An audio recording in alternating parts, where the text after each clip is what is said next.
livro O Espírito Dentro de Nós e O Espírito Sobre Nós, de Kenneth Hagin. A dupla obra do Espírito Santo no cristão. Capítulo 1. A dupla obra do Espírito Santo. Existe outra experiência que o cristão precisa viver, posterior à experiência do novo nascimento. Depois que uma pessoa aceita Jesus Cristo como seu Salvador e é batizada no corpo de Cristo como um membro da família de Deus, outra experiência a aguarda. Algo que irá trazê-la para um nível mais profundo em seu relacionamento com Deus, uma dimensão espiritual mais profunda. Essa experiência é o batismo no Espírito Santo. Há muita confusão a respeito dessa experiência no meio cristão. Teólogos e líderes de igrejas a têm debatido por séculos. Eu mesmo já criei que a obra do Espírito Santo encerrava-se quando uma pessoa era batizada em Cristo, ou seja, recebia o novo nascimento. Mas na Bíblia nós podemos encontrar claramente duas obras distintas, separadas, as quais eu quero mostrar nas páginas deste livro. Eu também falarei a respeito do propósito desta dupla obra do Espírito de Deus. O Espírito no nosso interior através do novo nascimento para a formação do nosso caráter e o Espírito sobre nós através do batismo no Espírito Santo para o serviço. Minha própria experiência.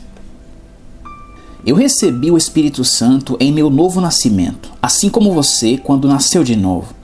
Por causa do meu histórico batista, eu iniciei meu ministério sendo um jovem pastor batista de uma igrejinha do interior. Eu não convivia com pessoas do ramo pentecostal. Não havia nenhuma igreja pentecostal em nossa cidade. É provável que houvesse algumas pessoas pentecostais, mas eu não as conhecia. Em 1934, eu fui curado de uma doença incurável no sangue e também de um coração deformado. Em 1935, uma pessoa veio à nossa cidade, montou uma tenda e começou uma cruzada evangelística chamada Avivamento do Evangelho Pleno. Evangelho pleno não significava nada para mim. Eu estava muito ocupado e não participei das primeiras reuniões. Mas quando eu descobri que eles ensinavam a respeito de cura divina, eu fui. Durante essas reuniões, 465 pessoas foram salvas. E então, algumas dessas pessoas ergueram um prédio que se tornou o Tabernáculo do Evangelho Pleno. Sendo ainda um adolescente, eu precisei me manter firme sozinho na questão da cura divina e me fortaleceu muito estar ao redor de pessoas que também criam no poder de Deus nas áreas de cura e fé. Foi por essa razão que eu comecei a frequentar essas reuniões. Elas adicionaram conhecimento, me ajudaram, mas essas pessoas também ensinavam a respeito do batismo no Espírito Santo. Por causa do propósito evangelístico da cruzada, nenhuma pessoa foi batizada no Espírito Santo durante as reuniões. Os preletores se concentravam em pregar mensagens evangelísticas. Tivemos no total 8 semanas de cultos e mais ou menos após a 4ª semana, eles começaram a fazer cultos para a ministração de cura, algumas noites por semana. Durante a última semana, eles começaram a pregar um pouco a respeito do batismo no Espírito Santo, mas ninguém foi batizado. Não havia obreiros para ajudar. Depois que o grupo começou a se reunir no tabernáculo, pessoas começaram a receber a experiência do batismo, mas eu fechei meu coração para isso. Eu pensava, eu creio no Espírito Santo, mas esses negócios de línguas, não sei. Mas vou relevar um pouco de fanatismo para que eu possa estar envolvido com eles e assim continuar ouvindo sobre fé e cura. E esse foi o máximo que eu consegui me permitir em relação ao assunto, pelo menos no início. Mas, como um amigo do Texas disse, é como estar em um terreno escorregadio. Se você tentar ficar em pé por ali, vai acabar escorregando. E eu escorreguei. No dia 8 de abril de 1937, às 18h08, na sala da casa do pastor do Tabernáculo do Evangelho Pleno, eu fui batizado no Espírito Santo e comecei a falar em outras línguas conforme o Espírito de Deus me concedia. Meus colegas batistas tentaram me alertar contra isso, quando viram que eu estava convivendo com os pentecostais. Uma pessoa em particular que fazia parte da minha igreja veio falar comigo e me alertar. Ele não era um ministro ordenado, mas era um professor da nossa classe de estudos bíblicos. Este homem havia se formado em um grande seminário bíblico e portanto tinha a mesma formação e treinamento que todos os ministros formados nele tinham. Nós nos dávamos muito bem. E eu me lembro dele vindo falar comigo mais de uma vez dizendo: eu admito que esses pentecostais de certa forma são bem ortodoxos naquilo que creem. E eu também admito que aqueles que frequentam o tabernáculo do Evangelho Pleno vivem uma vida melhor, mais pura e limpa do que o nosso povo da Igreja Batista. Mas esse negócio de falar em línguas é do diabo. Eu pensei comigo mesmos: como pode ser que essas pessoas recebam algo do diabo que as faz viver melhor que outros cristãos? Eu nunca ouvi falar sobre o diabo querendo ajudar as pessoas a terem uma vida melhor. Normalmente ele quer fazer o contrário, tornar uma vida pior. Bem, esse homem era formado num seminário bíblico e eu era apenas um adolescente. Então guardei o que ele falou. Mas depois que eu tive essa experiência pentecostal, eu me lembrei de algo que ele havia dito. Isto não é o Espírito Santo, é algum outro tipo de espírito. Pela forma como os pentecostais ensinavam, dava a impressão que uma pessoa nem possui o Espírito Santo em sua vida, até que receba o batismo no Espírito Santo e fale em outras línguas. Mas quando eu fui batizado no Espírito Santo e comecei a falar em outras línguas, e falei durante 1h30, uma das primeiras coisas que eu entendi foi que o mesmo Espírito Santo que me concedia as línguas naquele momento para que eu falasse, era o mesmo Espírito Santo que eu havia recebido 3 anos antes, quando nasci de novo. Eu não recebi no batismo um novo Espírito ou um que fosse diferente. O Espírito Santo não tem um irmão gêmeo, ele é o único Espírito Santo. Existem diferentes obras do Espírito, mas ele é um só, o mesmo. Então eu comecei a ficar de olho naquele professor da escola bíblica dominical da Igreja Batista. Eu sabia que se nos encontrássemos ele iria começar a conversar a respeito disso e me alertar falando que as línguas eram do diabo, porque era isso que ele fazia todas as vezes em que nos encontrávamos. Eu cruzei com ele de propósito e começamos a conversar. Eu queria que ele chegasse logo no assunto, então eu o trouxe à tona. Eu disse: sabe aquela experiência pentecostal? O falar em línguas, da qual essas pessoas do Evangelho Pleno ficam falando? Sim, respondeu ele. Você sempre tem falado comigo a respeito, dizendo que é do diabo, eu disse. Ah, sim, com certeza é, ele disse. E como você sabe que é? Ele disse: simplesmente não é o mesmo Espírito. Ele falou: não é o Espírito Santo. Nós recebemos o Espírito Santo em nós através do novo nascimento. Esse aí é um espírito diferente. É mesmo? Eu perguntei. Sim, ele disse. Bem, eu continuei. Se essa experiência pentecostal de falar em línguas que eles têm lá no tabernáculo do Evangelho Pleno é coisa do diabo, então todo o movimento Batista do Sul também é do diabo. Do que você está falando? Ele perguntou. Eu disse: eu fui batizado no Espírito Santo e falei em outras línguas. Mas não tenha medo, você não vai pegar nada. O Espírito Santo é um cavalheiro. O mesmo Espírito que eu conheci na Igreja Batista do Sul quando nasci de novo é aquele que me deu as línguas para falar. Ah, isso não é possível, ele disse. Você já falou em línguas alguma vez? Eu perguntei. Não. Como você pode saber então? Bem, eu simplesmente sei que não pode ser o mesmo, ele respondeu. Você é formado num seminário, não é? Eu perguntei. Oh, sim, ele disse. Então você sabe que a Bíblia diz que o homem que responde antes de ouvir é um tolo. Provérbios 18:13. Não sejas tolo. Se você nunca falou em línguas, como você pode saber que espírito ele é? Eu continuei. Veja bem, eu recebi o novo nascimento, a experiência de nascer de novo. E eu vivi essa experiência também. Então, eu tenho que saber.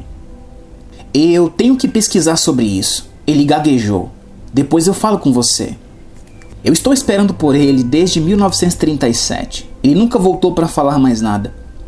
Meu querido, quando somos batizados no Espírito Santo, não recebemos um espírito diferente. O mesmo Espírito que nos concede as línguas para que falemos é o que recebemos quando nascemos de novo. É somente uma dimensão diferente da sua obra em nós. O novo nascimento, com certeza, é de extrema importância, mas graças a Deus pelo batismo no Espírito Santo e pelo revestimento de poder que vem do céu para nós. Eu ministrei durante 3 anos antes de ser batizado e me lembro bem da enorme diferença entre o antes e o depois. O que a Bíblia diz? Vamos começar com as próprias palavras de Jesus a respeito da obra do Espírito Santo dentro de nós e sobre nós. E vamos descobrir nos livros de Atos e nas epístolas a obra gloriosa que o Espírito Santo continua fazendo na vida de cada cristão. Em primeiro lugar, vamos olhar para 4 passagens das Escrituras. As 2 primeiras se encontram no Evangelho de João e no livro de Atos dos Apóstolos. João 14,17. O Espírito da verdade que o mundo não pode receber, porque não o vê nem o conhece. Vós o conheceis, porque ele habita convosco e estará em vós. Atos 1,8. Mas recebereis poder ao descer sobre vós o Espírito Santo, e sereis minhas testemunhas tanto em Jerusalém como em toda a Judéia e Samaria e até os confins da terra. O próximo texto que vamos olhar se encontra em João capítulo 4, onde Jesus está junto à fonte falando com a mulher samaritana. João 4,14. Aquele, porém, que beber da água que eu lhe der, nunca mais terá sede. Pelo contrário, a água que eu lhe der será nele uma fonte a jorrar para a vida eterna. Vamos agora para João capítulo 7, o 4º texto das Escrituras. João 7, do 37 ao 39. No último dia, o grande dia da festa, levantou-se Jesus e exclamou: Se alguém tem sede, venha a mim e beba. Quem crê em mim, como diz a Escritura, do seu interior fluirão rios de água viva. Isto ele disse com respeito ao Espírito que havia de receber os que nele crescem, pois o Espírito até aquele momento não fora dado, porque Jesus não havia sido ainda glorificado. Podemos perceber nessas 4 passagens que a palavra de Deus nos fala sobre o Espírito dentro de nós e o Espírito sobre nós. É o que eu chamo de a dupla obra do Espírito Santo. Lendo esses versículos e outros que ainda vamos estudar, é muito claro ver que o Espírito Santo trabalha dessas 2 formas. E Deus espera ver essas 2 obras do seu Espírito nas vidas daqueles que já aceitaram Jesus. Quando estudamos este assunto à luz da Bíblia, percebemos que existe também um desenvolvimento em 2 aspectos que Deus espera de seus filhos que já foram cheios do Espírito Santo: água na fonte e água no rio. Nas 2 primeiras passagens que lemos, Cristo nos dá a promessa do Espírito habitando em nós e também do derramamento sobre nós. Ele nos dá a promessa do Espírito em nós no livro de João capítulo 14. O Espírito da verdade que o mundo não pode receber porque não o vê nem o conhece. Vós o conheceis porque ele habita convosco e estará em vós. Versículo 17. E a promessa do derramamento do Espírito em Atos no capítulo 1 diz: Mas recebereis poder ao descer sobre vós o Espírito Santo. Jesus não falou que nos converteríamos ou que nasceríamos de novo quando o Espírito Santo viesse sobre nós. Ele disse: Mas recebereis poder, falando exatamente da experiência posterior ao novo nascimento, ou seja, o Espírito Santo sobre nós. E então, nas 2 últimas passagens que lemos no Evangelho de João, mais uma vez podemos ver 2 declarações distintas referentes ao Espírito Santo dentro de nós e sobre nós. Jesus disse à mulher samaritana: Aquele, porém, que beber da água que eu lhe der, nunca mais terá sede. Pelo contrário, a água que eu lhe der será nele uma fonte a jorrar para a vida eterna. João 4,14. Na Bíblia, água é um dos tipos ou símbolos do Espírito Santo. Jesus disse: A água que eu lhe der será nele. Agora note que o que Jesus fala a respeito do Espírito Santo em João 14,17 é bem parecido com o que acabamos de ver, porque ele habita convosco e estará em vós. Explicando a respeito do Espírito Santo como água, Jesus disse que essa água seria uma fonte a jorrar para a vida eterna. João 4,14. O capítulo 4 de João está se referindo à água da fonte, ou podemos dizer, o Espírito no interior. Mas Jesus também se refere ao Espírito Santo como água em João 7. Jesus está falando aqui de água, referindo-se à água de um rio, ou seja, o Espírito sobre nós. João 7, do 37 a 39. No último dia, o grande dia da festa, levantou-se Jesus e exclamou: Se alguém tem sede, venha a mim e beba. Quem crê em mim, como diz a Escritura, do seu interior fluirão rios de água viva. Isto ele dizia com respeito ao Espírito que havia de receber os que nele crescem, pois o Espírito até aquele momento não fora dado, porque Jesus não havia sido ainda glorificado. Perceba que o texto de João 4,14 está falando sobre algo em nosso interior. A água que eu lhe der será nele uma fonte a jorrar para a vida eterna. Jesus ainda está falando sobre receber a vida eterna aqui. Este texto de João 4,14 refere-se a um estado interior onde aquele que recebe é beneficiado com bênçãos em seu interior. Já o segundo texto que vimos, João 7, 37 ao 39, fala a respeito de outras vidas sendo abençoadas através do Espírito Santo fluindo em nós e através de nós, depois que recebemos o batismo no Espírito Santo. Quando o cristão recebe o batismo no Espírito Santo, o Espírito Santo vem sobre ele. Embora a água da fonte seja para benefício pessoal do cristão, Jesus também fala a respeito de água em João 7, 37 e 39, mas aqui são rios fluindo através de todo aquele que nele crê. Encontramos água tanto em fontes quanto em rios, mas elas possuem propósitos distintos entre si. Isso era especialmente verdade nos dias de Jesus. Entendemos então que água é um simbolismo do Espírito Santo e que existe essa dupla obra, uma dupla experiência em conexão com o Espírito de Deus, sendo ele água. Fruto e dons. Podemos entender agora que temos dois grupos de 9 características e dons em conexão com estas duas obras do Espírito Santo. Encontramos o primeiro grupo no livro de Gálatas, no capítulo 5, os 9 elementos do fruto do Espírito. Podemos também dizer que são as características que o cristão adquire como resultado do Espírito habitando dentro dele. Gálatas 5, 22 e 23. Mas o fruto do Espírito é amor, alegria, paz, longanimidade, benignidade, bondade, fidelidade, mansidão, domínio próprio.